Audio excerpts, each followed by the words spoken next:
We're at the 2018 Ripcord reunion, talking now with Mike Mackey of Simpsonville, South Carolina. The interviewer is James Smither of the Grand Valley State University Veterans History Project. Okay, Mike, begin at the beginning. Where and when were you born?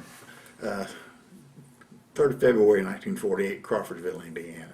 All right. Now, did you grow up there or did you move around? No, my dad was in the military. We moved to Japan when I was 5 years old, and we stayed there for 2 years. So what do you remember about living in Japan?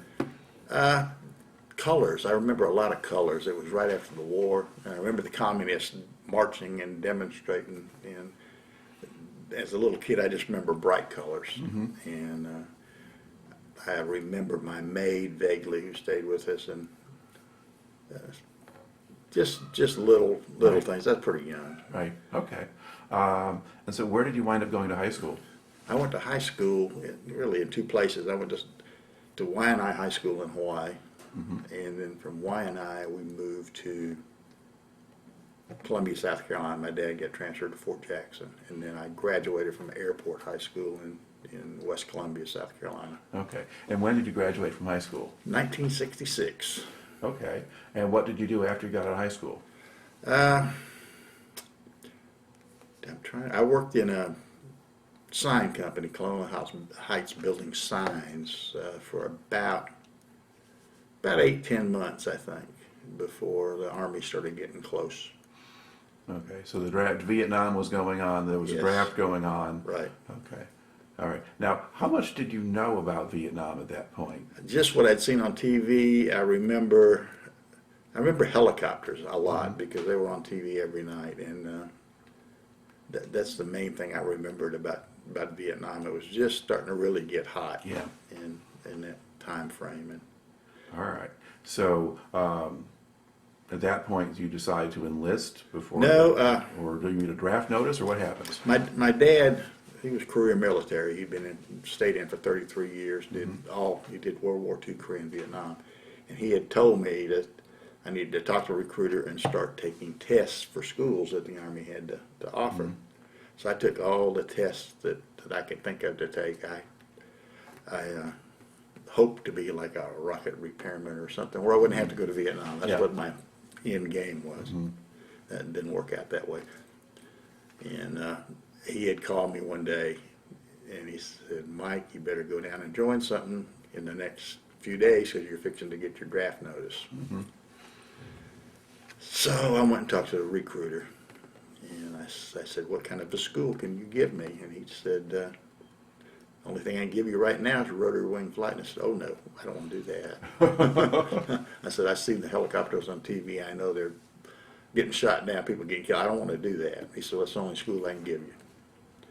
Long story short, I took it because he offered me a 4-month delayed entry, which was like an eternity to an 18, 19-year-old kid. 4 more months? Oh yeah, I can do that.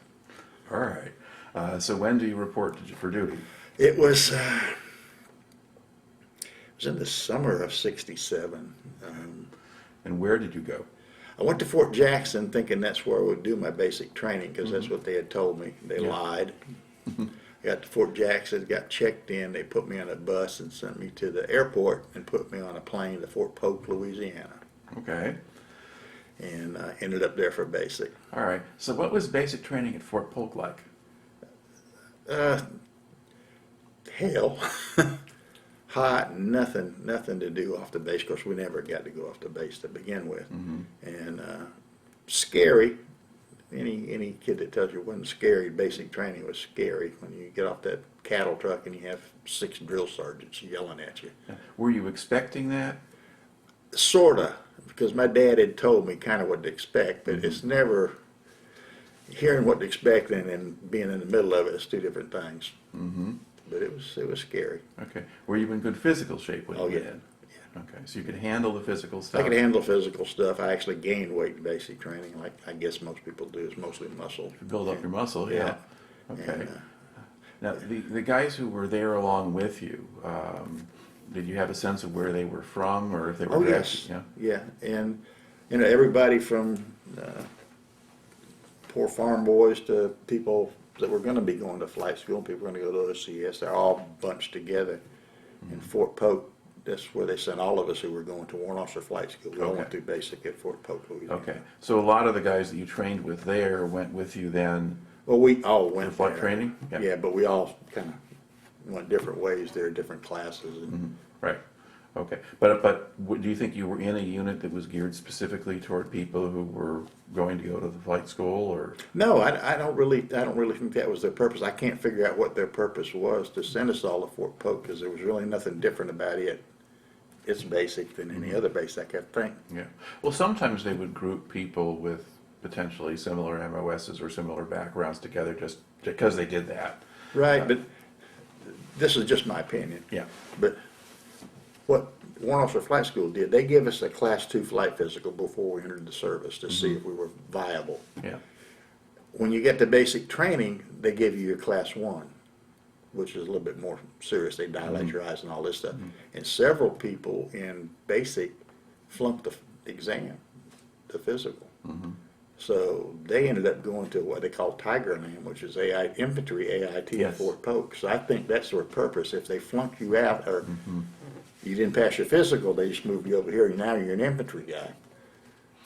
all right, or at least that certainly happened to some people. It happened to several people. Okay, and now, how easy or hard was it for you to adjust to life in the Army for real?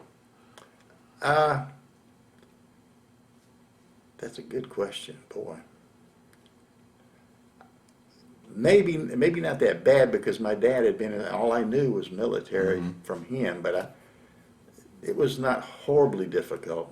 It's a big adjustment for probably anybody to do that. Okay, and do you think you held up better than some of the other guys, or? Yeah, well, some of the other guys, sure. We had crazy people there. We had one guy try to commit suicide several times. And how did the instructors treat you? I would say I really didn't think badly. I mean, I don't remember ever getting singled out, but that was my whole thing. My dad just told me to kind of don't stand out, just kind of be in the middle. And I kind of did that. I just stayed in the middle. I didn't want to be too good or too bad. All right, so how long did that last? The feeling or the No, the basic training. 2 months. Okay, all right. And then is your next stop now starting the flight training? Our next stop, and this is it ended up being about Christmas time, we were reported to Fort Wolters, Texas for primary flight school. And well, it's really pre-flight. You go through pre-flight for a month. But we reported there right before Christmas. And we were there about a week, and they turned us around and sent us home on leave because it was Christmas.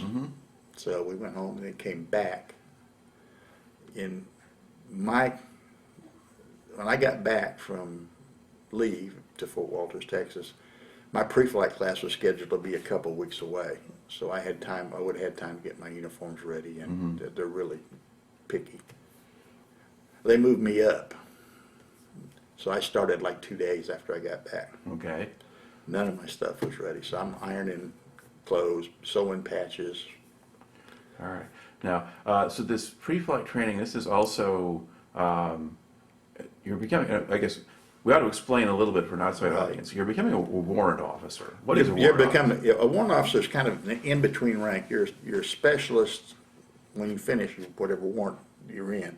You're a specialist in that field. Nobody expects you to do other things. This is what you're trained to do. Like in my case, it's a pilot. You might be an ordnance warrant. There's all kind of different warrants, but all you're expected to do is what you're trained to do. You're between an officer and an enlisted man. So it's a great rank. Nobody really knows what to do with you. So you just do your job. All right. Now, the first weeks of this training, what's the focus? The first month of the training, I think, is basically wash out the weak people, because it's like OCS. They're just on you all the time.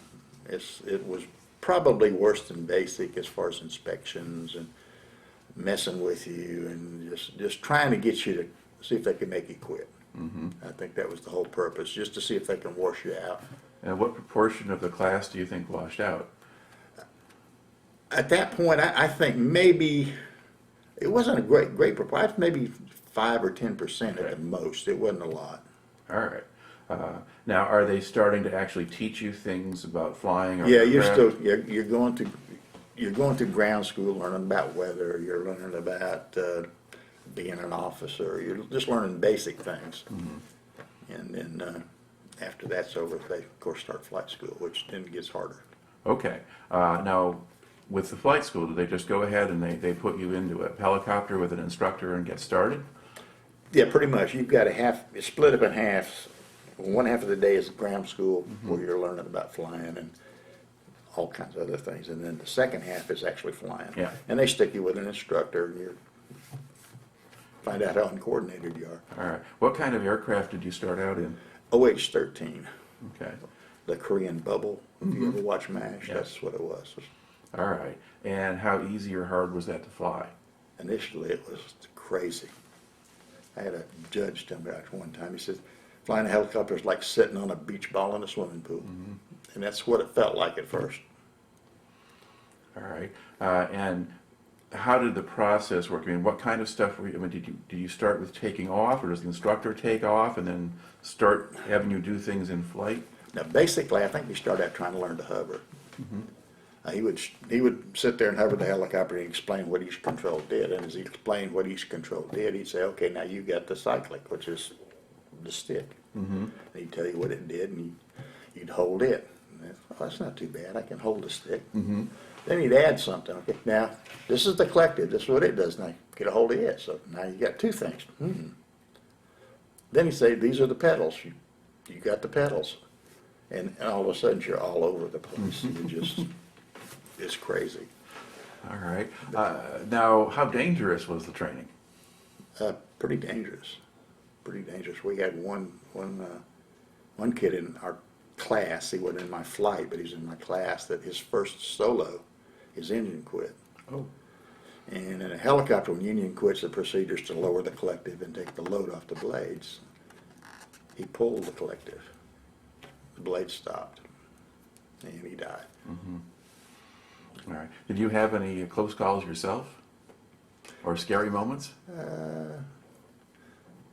Yeah, maybe scary moments, but it was self-induced. I was chasing a hawk one time when I was flying solo, and I shouldn't have been. I got too close to him, and I almost went through the blades. Did stupid stuff in confined areas. I'd try to take off backwards, and I did. How old were you at this point? I think I was 19. Okay. That may explain a lot. Yeah. Yeah, but that was characteristic, I guess, of a lot of the warrant officers. Right, Although we you were all pretty did the young. same. We all did the same. We're all crazy. I mean, it's like a kid getting a really nice sports car. Yeah. Okay. And so, but you get through that in one piece. Yep. Once you survive that, then what do they do with you?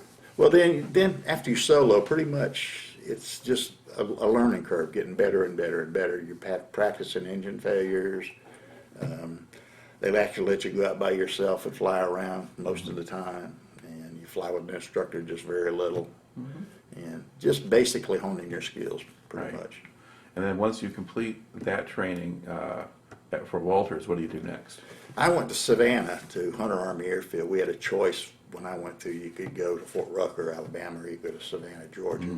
Savannah was close to my home then, so I went to Savannah. And in Savannah, we started out flying Hueys instead of Fort Rucker. They went to OH-13s, just like I was flying in basic. Then we flew Hueys in Savannah. Okay. And did you like flying a Huey better than? Oh, Lord, yes. You didn't have to worry about a throttle control. It was much smoother, much more powerful. And we were flying instrument training, which was very, very mentally challenging. I mean, you're flying under a hood. You can't see outside. You're just looking at the instrument panels and trying to fly. So it made it a lot easier for that. Okay. Did that turn out to be very helpful when you got to Vietnam? Yeah. Okay. Helpful and harmful. They teach you just enough. In flight school, they give us what they call a tactical instrument ticket. It was just enough to keep you out of trouble, but just enough to get you in trouble too. It wasn't. They could have went a little further and helped us a lot, but they didn't. All right. So how long did you stay in Savannah? It was 4 months. Okay. So when do you complete that course? Seems to me like it was in November of '68. Okay. All right. And then once you've done that, what do they do with you? Well, in my case, everybody in my flight school class went to Vietnam immediately. My dad was in Vietnam when I finished flight school. What was he doing at that point? My dad was an admin sergeant major with 30-something years in the military. So he was in a very safe place in Saigon, Yeah. just pushing paper and cutting orders and stuff. And he had volunteered to go to Vietnam to keep me from going when I got out of flight school. Okay. So because he is in Vietnam, you have a family member there, you can't go? I can if I volunteer, Okay. but I didn't. All right. So what did you do instead? They sent me to Germany. Okay. I got to Germany, and it took me about a month to feel like I was just a fish out of water. I'm thinking about all my friends who were in Vietnam. I think I'd been in Germany maybe 3 months, and my roommate from Vietnam, one of my best friends, got his jaw blown off in a Cobra. And I got to feeling so guilty. I actually volunteered to go to Vietnam Okay. with Chinook transition in All right. Now, where were you in Germany? when you were there? Würzburg. Okay. And what was your job there? We flew around a colonel, air defense artillery colonel, to different air defense sites. It was a great job as far as aviation jobs are concerned. We had 3 pilots and 3 aircraft. Yeah. And what's daily life like in a place like that? For me, it's very boring. I mean, I was so young. Everybody else was kind of old. There were only, like I said, 3 pilots, and 2 of them were married. I'm single by myself, and that's very boring for me. Okay. And to a certain extent, you're kind of stuck on a base waiting for the colonel to decide what you're going to do. Yeah, pretty much. And I just wasn't ready to be there. I had, like I said, I was so concerned about my friends that I Right. just felt so guilty. Okay. So when do you get to Vietnam? I got to Vietnam in August of 1969. All right. And then what's the process for getting into Vietnam? Did you go home first and then? Yeah, I went home on leave from Germany, and then I went from leave, I went to Fort Rucker to go through CH-47 transition, which I think was 6 weeks or somewhere around a month to 6 weeks. Okay. And then to Vietnam. Okay. CH-47, now is that the Chinook? Yes. Okay. Now explain how that's different from a Huey. Well, it's a multi-engine heavy lift helicopter. The multi-engine, Huey's got 1 engine. If it gets shot out, you're going down. Chinook's got 2. If it gets 1 engine shot out, you're not going down. You can fly home. It's basically a safer aircraft. Okay. And harder to fly? Not really. Probably easier to fly. Okay. All right. Now how did you wind up doing that? I felt like when I volunteered to go to Vietnam, that'd be the safest course. Okay. And the warrant officer, we had a W3 in Germany, he advised me a little bit, and he said, you should probably try to get a Chinook transition. 'Cause Okay. it's All right. better. So you have applied for that, you do that training. Right. Okay. And then in August of 69, now you make it to Vietnam. So from the States, how did they get you to Vietnam? Freedom Bird or just a commercial airliner. They'd chartered them. And where did you fly out of? I flew out of Oakland, Okay. All right. And where did you land in Vietnam? Saigon. Okay. So Tan Son Nhut? Tan Son Nhut, Okay. yeah, Tan Son. Okay. And what do they do with you once you land? Well, we landed in the evening, of course, at night. I think maybe that's probably when they all did, but they put you in a bus and they take you to the 90th replacement detachment or depot, whatever it was. And the thing I remember by getting on the bus is the screen. They had chicken wire all along the windows, and I couldn't figure out what that was for. Well, they told us before we left on the bus that it was to keep hand grenades from getting thrown into the bus. That made sense. Okay. Yeah, and a lot of guys have that, and that's one of the most common things to pop Yeah. up in these stories. But yeah, okay. What was your first impression of Vietnam when you got there? Stink. The smell and the heat just overwhelmed you. All right. Okay. So now you go to the replacement depot, and how long do you spend there? We were there for, if you go into the 101st, which I was, you're there for, I think it's 4 days. They send you through a little short course to teach you some things about Vietnam, things you can expect before they send you to your unit. Okay. So what kinds of things were on the program? Well, they showed you how sappers could get through the wire and get into your perimeter, and they showed you booby traps and, stuff as a pilot I'm probably not going to see. Yeah. But I guess if I got shot down, maybe I might see it, but still, it's just stuff that was Probably good for the people who are going to be on the ground, Mhm. but it wasn't that helpful for us. Yeah, and otherwise get you used to the climate a little bit and just, Yeah, funny story, and I don't know what anybody else has told you, is they give you this sleeping shirt when you get there, and it's like it's maybe 100 and teens outside, and you're just sweating your butt off, and they give you this long sleeve shirt to sleep in. And I'm sitting there thinking, are you guys insane? I mean, I'm not gonna wear this damn thing. I gave mine away when I got to my unit. mhm. And then the monsoons came. Oh. And then I wished I had it back. All right, okay. So once you complete that, now what happens? Now they put us on C-130 and they fly us from Tanzania up to Fubai, where the 101st headquarters is at. And they had I think it was a Jeep waiting for us. Mhm. I think there were me and one other guy, two pilots that were going to the same company, and they picked Okay. us up. All right, and which company is that? Charlie Company, Playtex, Of what unit? 159th Assault Support Helicopter Battalion. Right, okay. And what kind of reception do you get when you join the unit? Hardly any. Seriously, just come in and they tell you where you're going to sleep tonight, and that's about it. Okay. And then when you're first there, what kind of duties or training do you get? They throw you right into the mix, best I can remember. You start out on the flight schedule. They'll put you with an experienced aircraft commander, and you start flying. Start flying missions the first day or two you're there. Okay. And what kinds of missions were they flying when you started?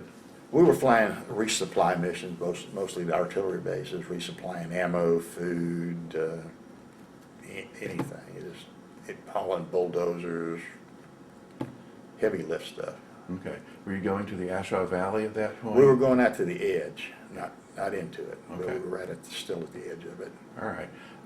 Now, when you're first flying as a co-pilot, what kinds of jobs do you have? Or what are you doing while the other guys actually flying the aircraft? Well, basically, the aircraft commander's in control of the missions.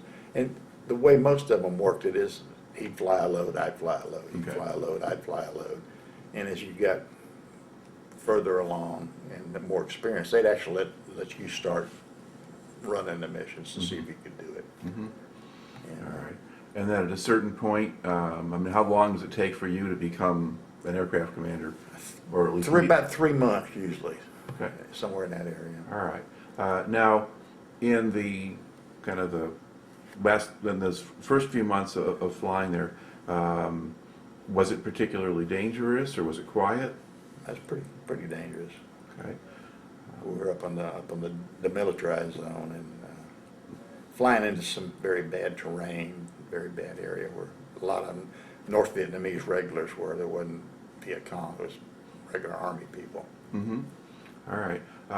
And how quickly do you start getting shot at? Ooh. I remember the first time I got hit, I hadn't been there but maybe 3 weeks or a month, and we got hit with a 51 caliber machine gun on the DMZ. Mm-hmm. And it hit us in a fuel cell, and we started spraying fuel everywhere. Okay. So what does the pilot do when that happens? We landed at a Special Forces base, Mhm. which was right up on the DMZ, and we shut down there and checked everything out. I think they plugged the hole with bubble gum or something, just to keep it from spewing out and going through the exhaust of the engine and Okay. catching fire. Now, were you still a co-pilot at that point? Yes, yes. Okay. All right.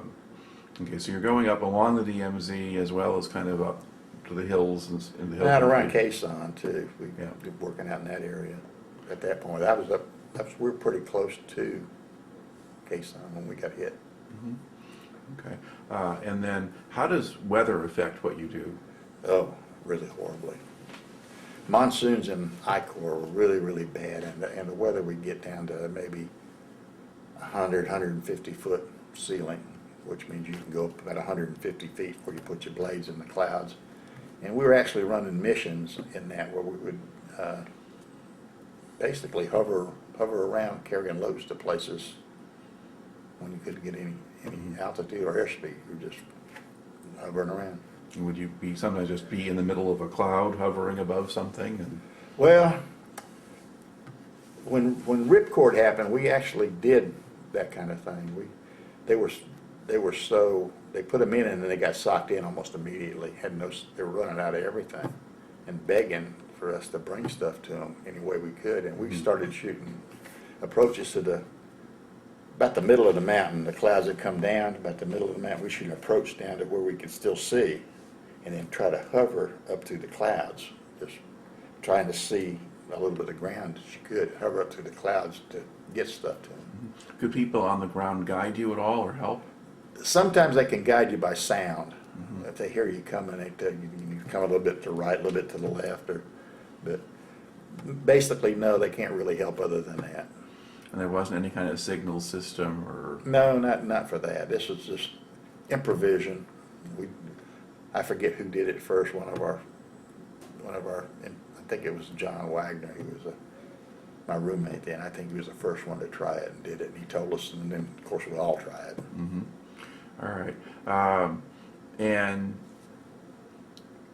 I guess now the way the sequence works, I guess, is when you first arrive, it's still the dry season, so you can still When I first operate. got there, yeah. Yeah, and then the monsoon comes in late in the year and then extends into the It extends into March. March. or Yeah, somewhere. yeah, and the first attempt to actually establish the Ripcord base was in March. Right. And that actually was aborted. And were you part of that effort, or were you? No, not the initial effort. Okay. But initially, I think they were trying to put infantry in, and they Yeah. couldn't get them in. Yeah. We're usually second. Once the Yeah. infantry gets in and secures the base, then we bring the artillery in. Right. Okay. So they hadn't gotten that far in the sequence. Not initially, no. Now April 1st they try again, and this time they're landing on the hilltop that becomes Ripcord, and they get some infantry in. Right. Now were you on standby for that as well? Yeah, then we got involved. Then we started bringing in the artillery pieces. Yeah. Well, the April 1st one they left the hill. They couldn't. They were under enough fire that they called that up. So the middle of April, I guess about the 12th or something like that. I guess. It's hard to, Yeah. I don't remember when we first For what put you them in. remember is when Right. they're actually building the base. Yeah. And now you're bringing stuff. Yeah, we're in. bringing stuff in, bulldozers, we're bringing in artillery pieces and resupplies, all kind of heavy stuff they need. All right. Were there some loads that were harder to manage than others? Yeah, Conex containers, big square steel boxes, they tended to want to flop around in the wind. And you don't want them flying too far back up behind you because they can go through your blades. They were hard to carry, you had to go pretty slow with them. And not relative to Ripcord, but downed aircraft, Cobras were very hard to haul. They wanted to fly. So the rotors would go. The way they were streamliners, for some reason, they just get lift, and they'd want to fly. So they kind of be going up. Yeah, as you're- they'd be rising up. And I was hauling one time, and we have a cargo mirror, and I looked up in it, and I see the tail boom of the Cobra up here. So we had to slow down a lot, but they were very difficult to haul. Okay. Now what are some of the most challenging missions in terms of things to pick up or drop off? The bulldozers, you had to get really, really low on fuel to pick them up and carry them because they're so heavy. We carried other down Chinooks with the Chinook, and you'd have to get really low on fuel. We had some radio relay stations that were out around Quezon that were very, very bad places to go, so we'd haul a double load. Instead of 8,000, we carried 16,000 pounds. And why were the relay stations bad places? They were just out in the boonies. We had no support out there, just a small team on top of a mountain that would relay radio signals. Yeah. So there wasn't a whole lot of room to land, or There wasn't a whole lot of room to land, and there was a lot of really bad guys there, and we didn't like to go but once if we had to, just drop one load off instead of going back a second time. Yeah. But there were things they needed a Chinook for instead of Hueys. Well, yeah, because we could get so much more in so much quickly. I mean, I don't know how much a Huey can sling load, but you know, we carry 16,000 pounds. That's a lot. Okay. Now, when the weather was okay, how much flying would you do in a day? I'd say you average 10 hours a day. Okay. When the weather was good. I had one day I flew 27 straight hours. All right. How long typically does a mission take? Our missions were funny. We had sorties. We get a sheet every morning that told us how many sorties we got. You've got to pick this up here, take it here, that's a mission. Pick this up here, take it here, that's a mission. Probably 100, if you count them that way, 100 missions a day. Okay, because it's at the different stops that you're Different, yeah, making. just Yeah. everything's a mission. Yeah, so you're within a relatively confined geographical area. Absolutely, we know, after you've been there 3 months, you know every hilltop, every grid square, everything. I mean, it's just in your head. You don't have them, we didn't even have a map. Okay. Now, to what extent did the latter part of Ripcord kind of stand out in your experience? Terror, just pure scared every time we had to go in there. Did it get bad in terms of starting to take fire before the siege started, or was it really at the beginning of July when things got ugly? Well, even really before that, we took fire just about every time we went to Ripcord. We'd alter our routes in and out, and airspeed and altitudes, and the way we came in, just trying to confuse people. We got to the point we were doing what we call a high overhead approach. You'd fly over Ripcord at 1,500 feet over it, and you start a standard rate turn either right or left, it didn't matter, and start a descent of 1,500 feet a minute. And you do a 360 right over the top of the fire base, and when you finish the 360, you were just about where you wanted to be. You just hit the load and went. All right. And would you actually land on the fire base, or would you just unhook the load? The load would hit the ground, we'd punch it off and back up in the air. All right. Now, what were the biggest dangers there? Rockets and mortars, because they would hit the pad quite frequently. Actually, sometimes quad 50 machine guns, quad 51s. They had those? Oh, yeah. So I knew they had the 51 caliber anti-aircraft guns. I didn't realize They had the those quad 50s, yeah. Yeah. Quad 51s, I'm sorry. Yeah, the Americans had quad 50s. Yeah. Yeah. And then did they have heavier anti-aircraft guns too? They did, but I'm not sure they were around Ripcord. They had 37 millimeters and 40 millimeters, but I don't remember them being around Ripcord with them. Yeah. They could have been. I think it was also like a 14.7 millimeter machine gun, so the heavy equivalent of a 50 cal. Yeah. Yeah, so I guess that's the 51. That's 51. Okay, so you got those. All right, yeah. And were there altitudes or levels where you could fly that would you just get high enough they couldn't hit you? Or? No. You could stay out of small arms fire. 1,500 feet is what they figured. Yeah. But it's still a 51 can reach out and get you a 37, Yeah. a 40. Mm-hmm.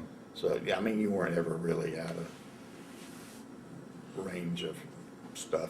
Mm-hmm. All right. Now, as they got toward the end, I mean, you had a Chinook from another unit actually crash on the base on the 18th of July. How did you hear about that, or what did you learn about it? I was right in front of him. Okay. So what did you do that day? We had shot an approach in Ripcord, and the Pathfinder had told us, we always call the Pathfinder and get a situation report. Is the LZ hot? Or, Yeah. And of course they say no, whether it is or not, because they want the stuff. So I went in and I dropped my load off, and I took some 51 fire going in. And I came out the other side, and I heard the pachyderm bird calling that he was coming into Ripcord. The Pathfinder told him the same thing, that it was not hot. And I went up on my VHF, or nerve VHF frequency, and I told him I just left there, and I did take some fire going in. And he went on anyway. We all would have done it anyway. Yeah. That's no big deal. But he got shot down. Mm-hmm. So that's how I knew about that one. Okay. All right. And then that which crashed on top of the ammo bunker, and the whole 105 millimeter battery kind of went up. That's the day I flew 27 straight hours. Okay. So what were your other missions now? Once that happened, what were you doing? Resupplying all the fire bases around Ripcord to support them, Okay. because they had nowhere to fire anymore, and they were just kind of a sitting duck. So I remember Gladiator and Henderson, I think, were two of the ones that we resupplied all night long. All right. And then, of course, a few days later, they give up and they decide to evacuate the fire base. Yeah.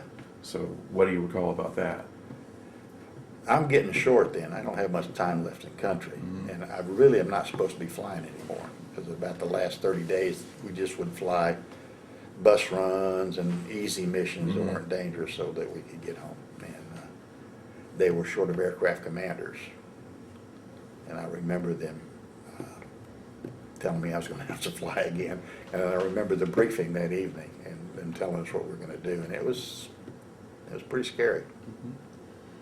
So what happens to you? We went in, I forget what number ship I was in to pick up a 155 Howitzer and evacuate it. I was either 3 or 5, somewhere in the middle. There were like, I don't want to say 17, 18, I don't remember how many ships there were, but I was in the middle sort of.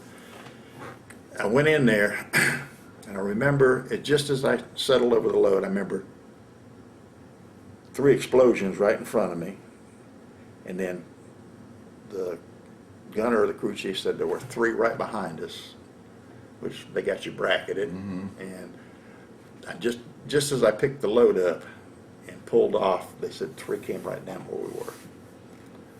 And I smoked back then, and I think I smoked a pack of cigarettes in 15 minutes.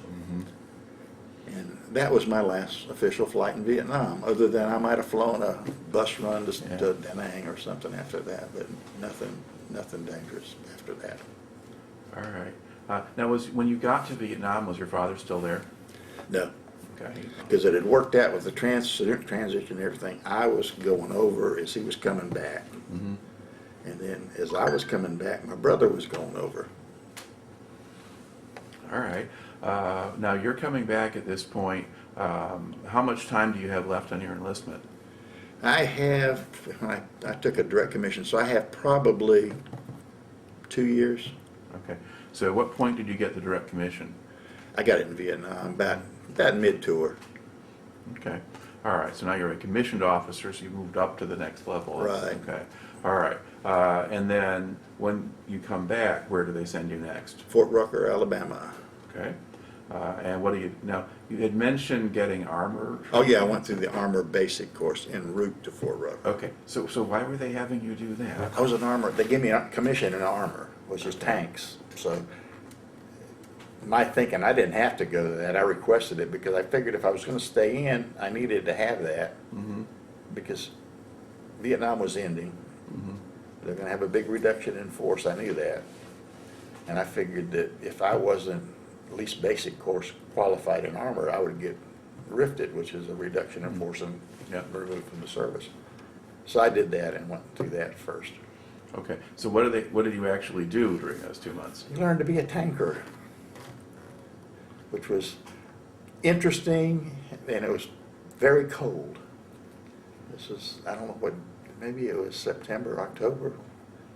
Was that Fort Knox? Yeah, Fort Knox, Kentucky, and it was with the wind chill, and we played night defensive position in tanks. Tanks didn't have heaters, and it was like minus 12 degrees with the wind chill. And I just got back from Vietnam at 120 degrees or whatever it was. I about froze to death. But the tanks were fun. The tanks were a lot of fun. I was amazed with their accuracy. And what kind of tanks were you in? An M60. Okay. Yeah. Yeah, ones that were kind of too big for Vietnam. Well, yeah, they were too big for Vietnam, and they were kind of too outdated for nowadays, but they were still fun. Okay. All right. But did you do that just because you had to have a specialization as an Army officer? Yes, it's pretty much that, because the reason that they gave warrant officers direct commissions is because the people at the branches in the Department of the Army knew there was a reduction in force coming, and they wanted to keep their branch qualified people. So if they gave warrant officers a bunch of direct commissions, when the quota came down, they'd riff them. All right. But while you train in armor, they don't assign you to armor. They send you to Fort Rucker. You're back with aviation. Okay. And what's your first job at Fort Rucker? First job at Fort Rucker is the S1 of the Student Aviator Battalion. And the Student Aviator Battalion is the battalion that trains all the student aviators. Warrant officer candidates and officers are all under 6th Battalion. Okay. And were you doing actual training or just administrative work? Administrative work. I was admin, pencil pusher. All right. And did you like that job, or did you want to get out of it? I liked it pretty good, yeah. Except we had to go to every graduation party, and it just got to be every week I was going to 2 or 3 parties. And, Did you still get to fly at all? Yeah. You still have to fly. You have to maintain. I think it was 80 hours a year. to maintain your qualification. And how long did you do that? I was probably doing that for a year, a little over a year. Okay. And then did you get a new assignment after that? Yeah, Army Community Services. I was the Army Emergency Relief Officer. And What do they do? it's like a loan or a grant company for GIs that are in financial trouble. Okay. And I make the determination whether they get the money or not. And back in that time frame, it was pretty important because nobody got paid anything. It was just a struggle for enlisted people just to survive. Mhm. And so, and we were kind of a direct liaison between Fort Rucker and the communities around there, which was also pretty important at that time. Okay. So what groups or institutions in the community did you deal with? I just dealt primarily with the military part of it. We had other sections that dealt with the community, but I actually didn't have to wear a uniform. I wore coat and tie to this job. All right. And occasionally I had to do a briefing for incoming wives or something to tell them what was available on a post, things like that. And we worked directly for the post commander, two-star general. Okay. Now, did you live on the base or off the base? Off. Okay. And did you have a family at this point, or were you? Yeah, I had a wife and a little daughter. All right. Now, somewhere along the line, you had re-enlisted, or did that come No. along with becoming the officer? You just had to extend, or? Now, what happens with the Army back then was, when you first take commission, you have a certain obligation that you promise to fulfill. But you can make an agreement with the Army. It's called a voluntary indefinite, which I volunteer to stay as long as I want to, Yeah. and you volunteer to keep me as long as you want to.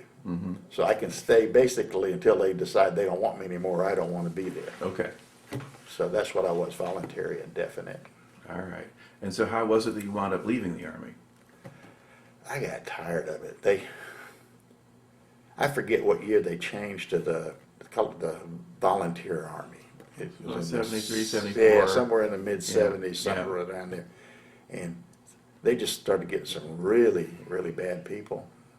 They were taking anybody. And then also came down on orders to Germany.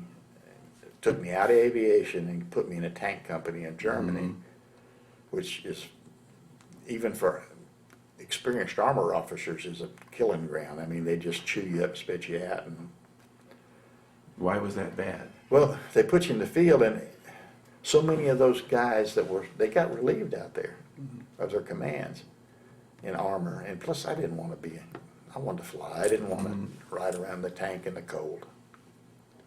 So I had to make a decision. I'd been in close to 9 years, and I felt in my head if I stayed 10, I had to stay the other 10.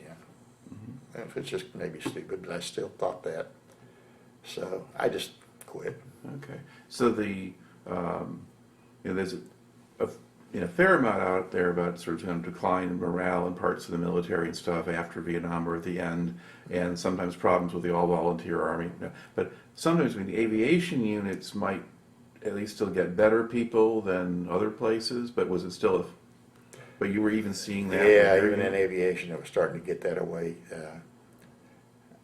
My last year in the Army, I was in a medevac company, our medevac detachment, and we had a medical service corps major that liked to go out in the desert in El Paso and play Army. Oh. And we had an active mission. We had MAST, which is Military Assistance to Civilian and Traffic, I think that's what they called it, where we supported the civilian community as well as military. So we would have a first up where you slept on the airfield, and if a mission came up, you had to go out on it. And we had a second up that would go in and fill in for the first up if he went up. So you'd have first up, second up, and then a day off, basically. And this major liked to take us all out in the field for a week, and we'd go out and set a tent up, and about 2 o'clock in the morning, he'd wake us up and tell us to pack up, and we're going to move and set up camp somewhere else. And we did that, and I just... Okay. A couple of other kind of general Vietnam questions. There's a lot of stereotypes about what went on in Vietnam and so forth, and people kind of take for granted. One of them has to do with drug use. Did you see any evidence of that while you were over there? Very little. Aviation units, we didn't, there was some marijuana smoking, I'm sure of that, but other than that, no, we didn't really see it. Yeah, and another one has to do with race relations, and especially Saw on that. the, okay. Saw that. And how did that play out, what you saw? Well, we had a lot of, in the 101st, we had a lot of fraggings. They had little outdoor movie theaters back at the base camps where guys could sit up and watch a movie. There were people rolling hand grenades down there, fragging people. I actually had officer of the guard one night, it was either New Year's Eve or 4th of July or something, and the lieutenant that ran the perimeter told me, he said, now at midnight I don't want anybody shooting off star clusters or anything. And if they do, I want you to go take care of it. Mm-hmm. Yeah. About midnight, this Duster, a 40mm tracked vehicle, started shooting off star clusters. So I went over there like I was told, and I was beating on the back of this thing, and he finally lowered the ramp, and marijuana smoke came out like crazy. And these two black guys came out and locked and loaded their M16s.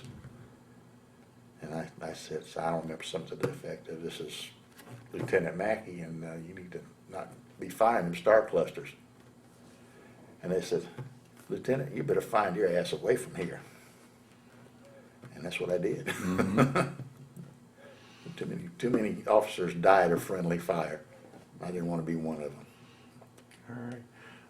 But I guess for the most part, the aviation unit itself didn't have that sort of issue. No, we didn't have. I don't remember that we had too many black people, but any of them that we had there was no problem. We never had any kind of a incident. There's other guys who were sent to the rear from other places and. Yeah, usually the people on the perimeter were the dregs that other companies didn't want. They just sent them out there. So you're dealing with bad people, both black and white, but it didn't matter. Yeah. All right. Now, once you leave the Army, now what do you do?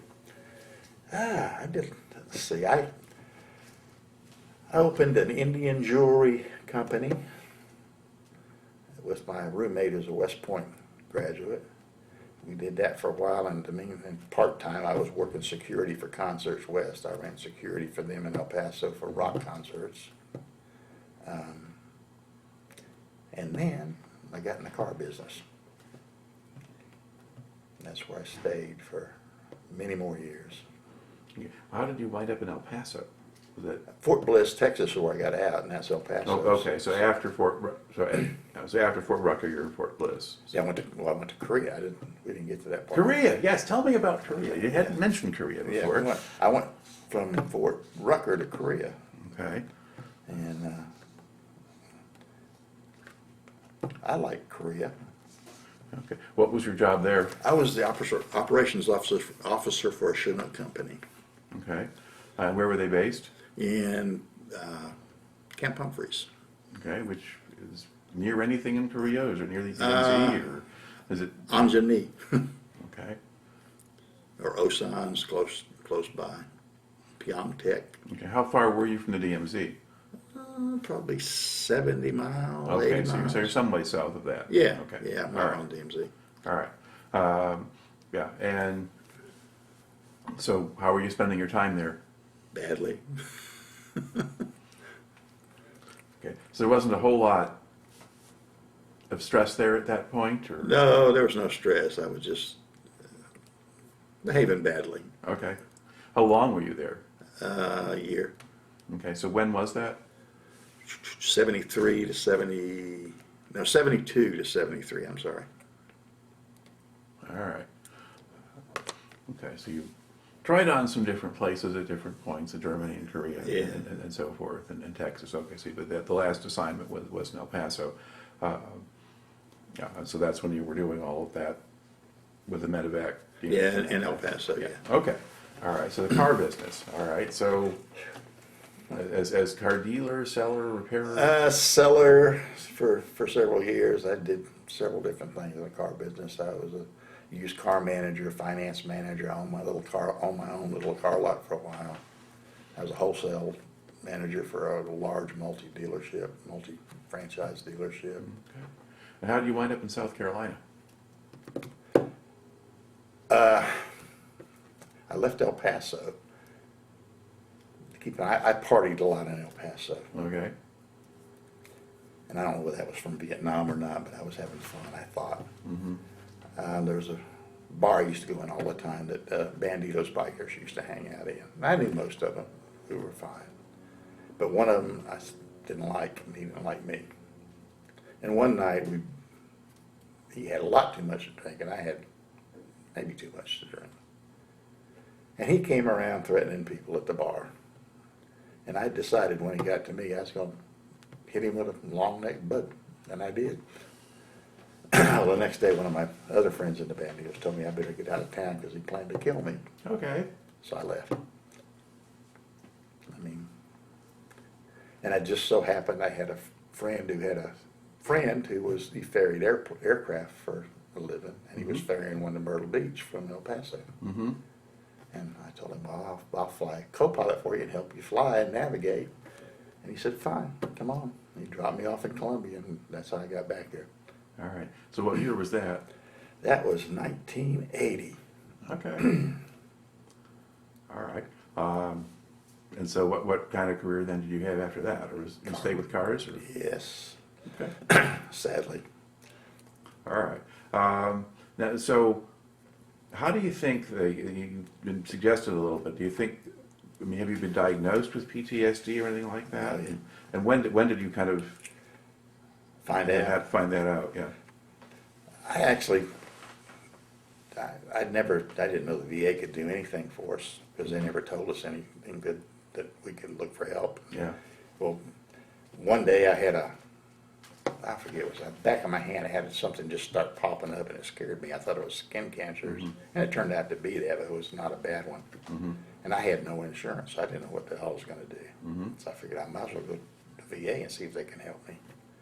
And I go out there, and I get a very nice old doctor, and he told me all the things that they could do for me. He looked at that, and he set me up with the cancer people, and set me up with a psychiatric evaluation or something, where I went and I actually talked to a lieutenant colonel in the Army who had been prior service in he was a lieutenant colonel in the Army, in prior service in the Marine Corps as a machine gunner in Vietnam. So I was talking to him, we were having a discussion. He was asking me questions, kind of like you're asking me questions, and he said, you know you have PTSD? And I said, no, I don't. He said, yeah, you do. I said, no, I don't. So they set me up with the shrink, and I went to this shrink for, VA shrink for probably 10 years. And she finally just wrote a letter and said, yeah, you screwed up. But I don't know, I guess they based a lot of I changed. I must have worked for 30 different people after I got out of the military. I just was everywhere. If somebody pissed me off, I quit. I didn't care if I'm making $100 grand a year. I'm not gonna. If I think I'm right, I'm gonna leave. All right. Now, did any of the therapy or anything like that eventually help you get control of stuff or cope with things better? Or? Maybe a little. I think talking to her helped a little bit, but and just I guess maybe acknowledging the fact that maybe I did, because I really didn't believe I did. I mean, Well, there's different kinds. I mean, there's the reflex stuff where you respond to noises, or you always want to have your back to a wall and know where the door is. There's those kinds of things, and then there's just other things that are more a question of the moral injury, or just the feelings about what you saw and went through, or and things like that. They work in a lot of different ways. So. I used to have bad nightmares. I mean, and it wasn't. I feel guilty about having them, because the guys that are actually here, they're on the ground here, and I'm in awe of them. I mean, I'm just in total awe. I couldn't have done what they did, no kind of way. Hard to tell until you're in it, as far as I can Well, tell. maybe that's true, but man, I almost sometimes feel guilty about being here. Well, I don't think they'd agree with you. I mean, Well, that's what they keep telling me. That's you had a job to do, and so did they. Yeah. And yours at times was really dangerous and really scary. You just got to sleep in better conditions than they did. right, I can run away faster. Yeah. But Yeah. yeah, I just, and coming to these has been very helpful. I go to Vietnam Helicopter Pilots Association reunion. It's not the same as talking to these guys. I'd rather talk to these guys. And I know what the helicopter pilots went through because I was there. But to talk to the guys who were down there we were supporting is much more interesting. Yeah. All right. Well, this actually, I think actually this is a good place probably to kind of close out. I just want to say thank you for taking the time to talk to me today. Great. All right. I enjoyed it.